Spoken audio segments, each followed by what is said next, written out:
Welcome back to Protecting Trade Secrets. I'm Professor Seth C. Oranburg. In the previous two lectures, we've built the framework for a comprehensive trade secret protection plan, the 6 pillars, and explored how to implement it through clear accountability, strategic resource allocation, and actionable metrics.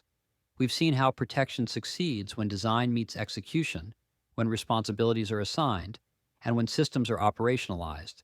But implementation isn't the end. It's the beginning of something harder. Maintenance. Protection plans don't fail because they're poorly designed. They fail because they're not sustained. Policies get stale, training becomes rote, controls decay, and when litigation arrives, sometimes years later, courts discover that the protection plan existed on paper, but not in practice. This lecture addresses the challenge of ongoing governance, how to keep your TSPP alive as your business evolves. Trade secret protection isn't a project with a completion date. It's a continuous process that must adapt to growth, M&A, market shifts, personnel changes, and technological disruption. We'll explore how to structure periodic review cycles, how to adapt protection systems when the business changes, when to sunset obsolete secrets, what board-level reporting should include, and how governance prevents the decay that undermines even well-designed plans. We'll also examine a case study, a biotech company whose governance committee identifies and remediates a vendor risk 6 months before a competitor attempts to poach the vendor's employees, demonstrating how ongoing oversight prevents crises rather than reacting to them. By the end, you'll understand that governance isn't bureaucracy. It's the discipline that makes protection durable. The difference between a plan that ages gracefully and one that collapses under its own obsolescence. Let's start with a fundamental truth.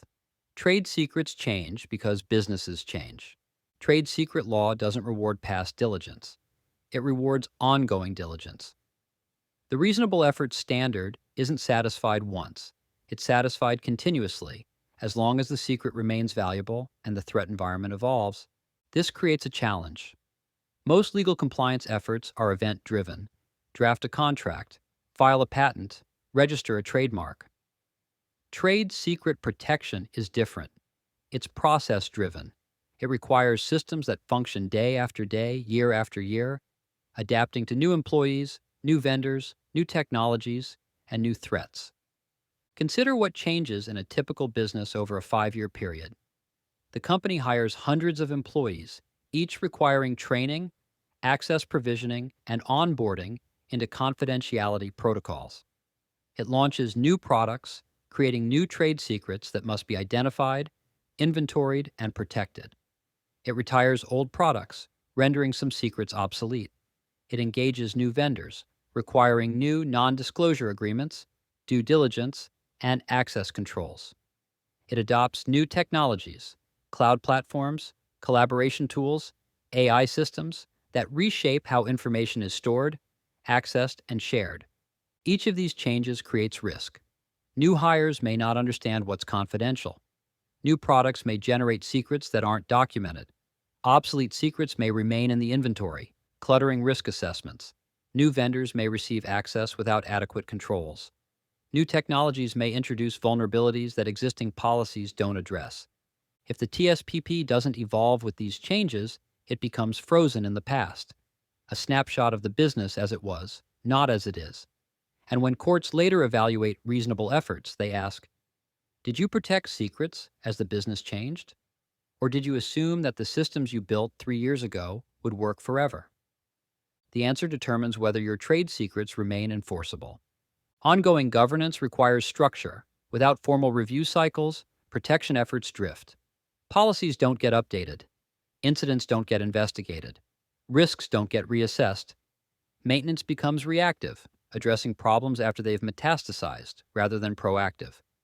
Effective governance operates on 4 timescales: monthly, quarterly, annually, and trigger-based. Monthly reviews focus on incident response and tactical adjustments. The CISO, CLO, and relevant business unit leaders meet briefly to review the previous month's activity. Access audits that flagged anomalies, training completion rates, vendor compliance issues, and suspected or confirmed breaches. These reviews aren't deep dives. They're pulse checks, designed to catch small problems before they become large ones. If training completion has dropped from 95% to 80%, HR investigates why. If a vendor missed a security audit deadline, legal follows up. If IT detected unusual file access by a departing employee, the incident response protocol is triggered. Monthly reviews create accountability. They ensure that protection isn't someone else's job.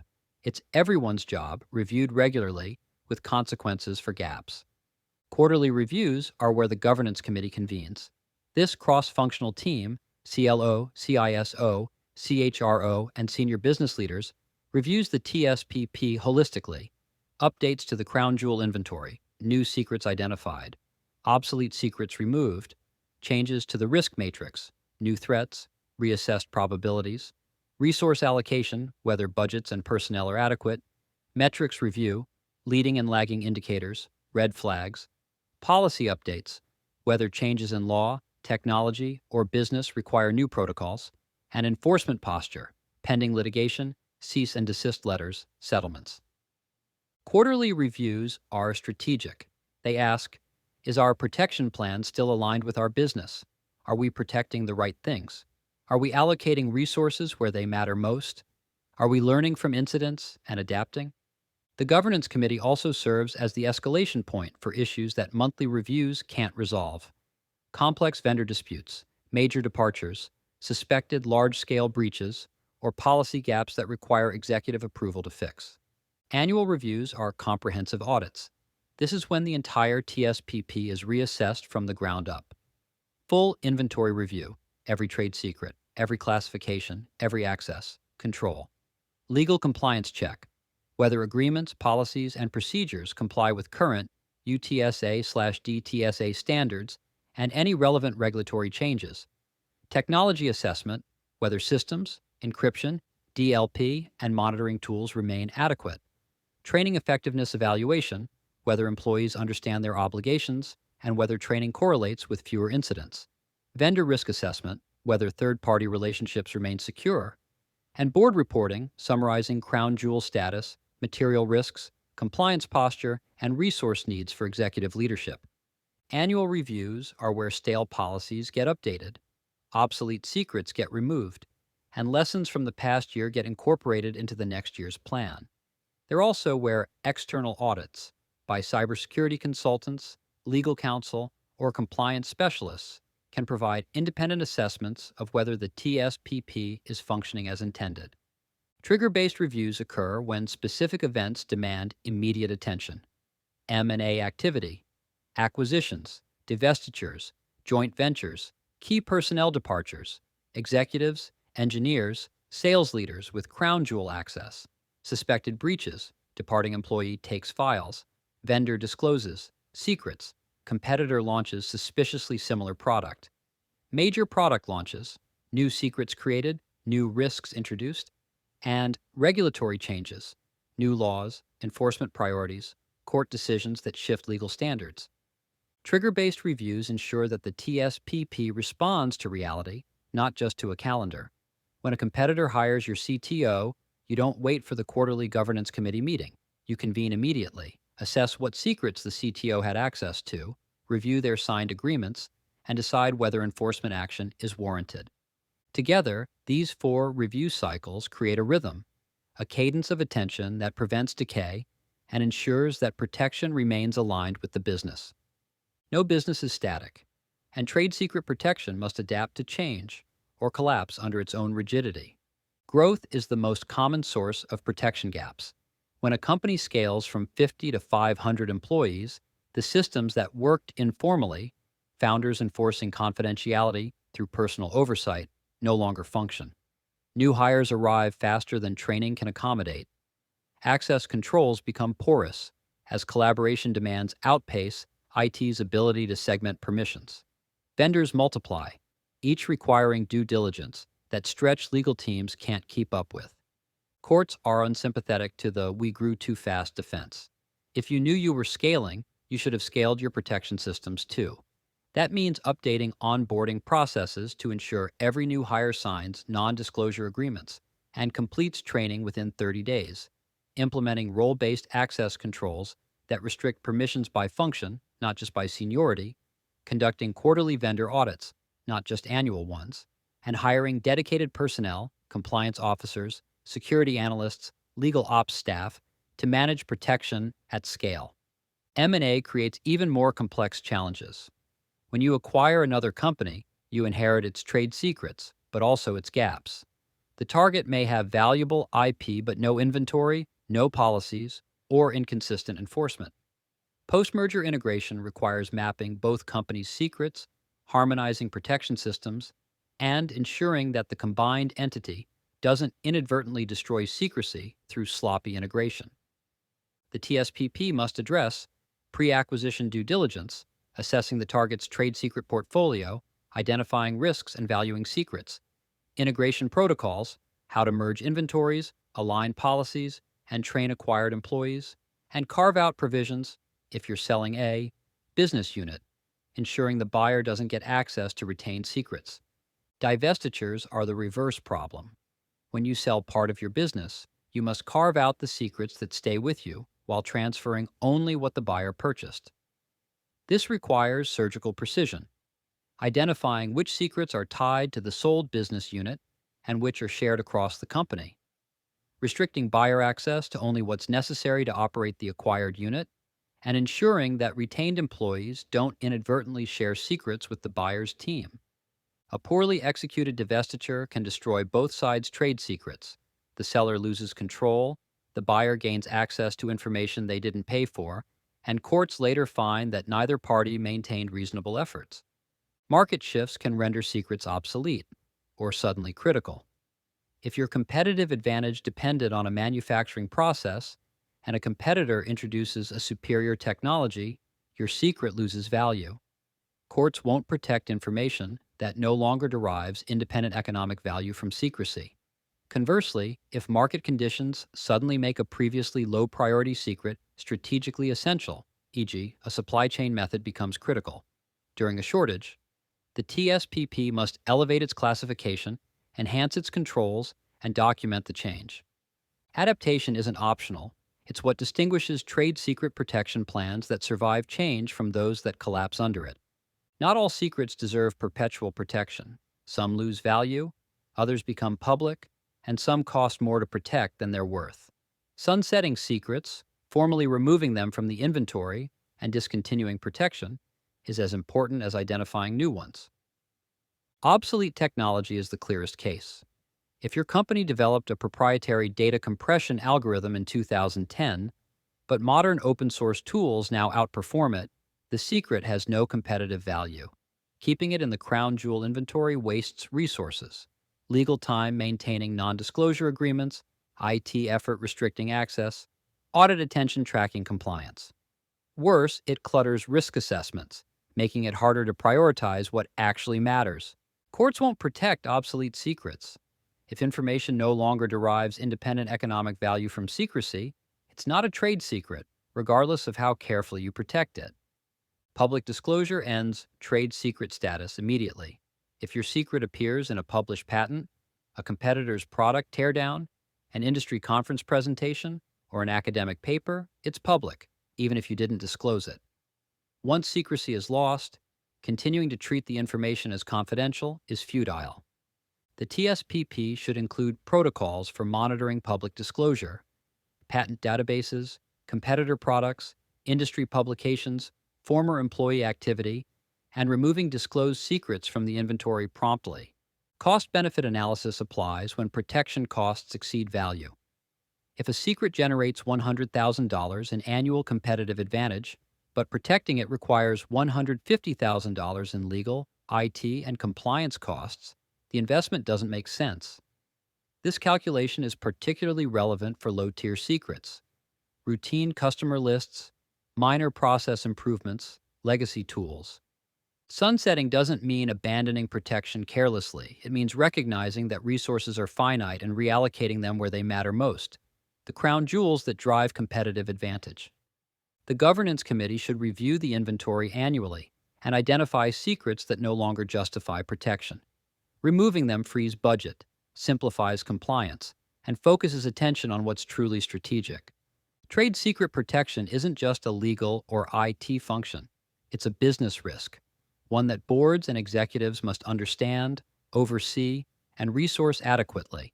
Board level reporting ensures that protection doesn't operate in a silo, that leadership knows what's at stake, and that decisions about budgets, personnel, and strategy reflect the value and vulnerability of trade secrets. Effective board reporting includes four elements: crown jewel status. What are the company's most valuable trade secrets? Are they adequately protected? Have any been compromised?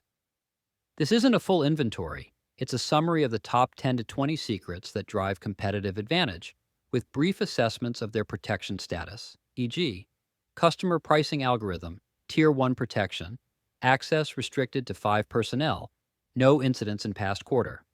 Material risks. What threats could seriously harm the company's competitive position? This includes insider threats, key departures, suspected breaches, external threats, vendor vulnerabilities, competitor poaching, cyber attacks, legal risks, pending litigation, regulatory changes, and strategic risks, M&A integration challenges, technology disruptions. Compliance posture. Is the company meeting legal standards for reasonable efforts under UTSA and DTSA? Are there gaps in policies, training, or enforcement that create litigation risk? Are there unresolved audit findings or red flags that demand immediate attention? Resource needs. Does the protection plan have adequate budget, personnel, and technology? Are there investments, DLP software, additional legal staff, cybersecurity upgrades that would materially reduce risk? What's the cost of inaction?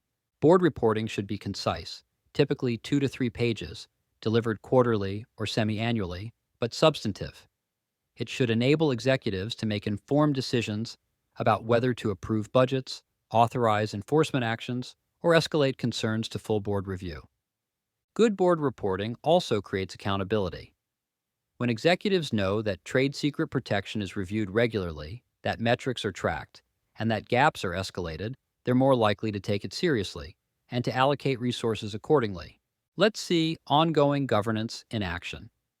Consider a mid-sized biotech company with a proprietary drug formulation process, its crown jewel. The company contracts with a specialized laboratory to conduct stability testing, which requires sharing detailed formulation data under a strict NDA. Quarterly governance committee meeting. During a routine Q3 review, the CISO reports that the vendor's cybersecurity audit revealed aging encryption protocols and inadequate access logging. The vendor assured the company that upgrades are scheduled, but the timeline is vague. The CLO flags this as a material risk. The vendor has access to Tier 1 secrets. If their systems are compromised, the company's competitive advantage is at risk. The governance committee decides to escalate, require the vendor to complete upgrades within 60 days, conduct a follow-up audit, and document all remediation steps. Follow-up. Month 4. It confirms that the vendor completed upgrades and passed the follow-up audit. The CISO updates the risk matrix, downgrading the vendor threat from high to medium. 6 months later, a competitor attempts to hire several of the vendor's senior scientists, the same individuals with access to the biotech company's formulation data, because the vendor's systems are now secure, and because the biotech company's NDA with the vendor includes employee confidentiality clauses and departure protocols, the vendor immediately notifies the biotech company of the poaching attempt. The biotech company's legal team sends a letter to the competitor, warning that any misappropriation of trade secrets will be met with immediate litigation under DTSA. The competitor withdraws its offers. The crisis is averted, not through litigation, but through proactive governance that identified and remediated the risk before it materialized. This case illustrates the power of ongoing governance. The governance committee didn't wait for a breach. It detected a vulnerability, escalated it, and ensured remediation. 6 months later, when the threat appeared, the systems held because someone was paying attention. Let's recap. Trade secret protection is a continuous process, not a one-time project. Secrets evolve, threats evolve, and controls decay. Ongoing governance ensures that protection systems adapt to change rather than becoming obsolete. Periodic review cycles, monthly for incidents, quarterly for strategy, annually for comprehensive audits, and trigger-based for major events, create a rhythm of attention that prevents gaps from becoming crises. Adapting to business changes, growth, M&A, divestitures, market shifts, requires systems that scale, integrate, carve out, and reprioritize as the business evolves. Sunsetting secrets, removing obsolete public or low-value information from the inventory, frees resources and focuses protection on what matters most.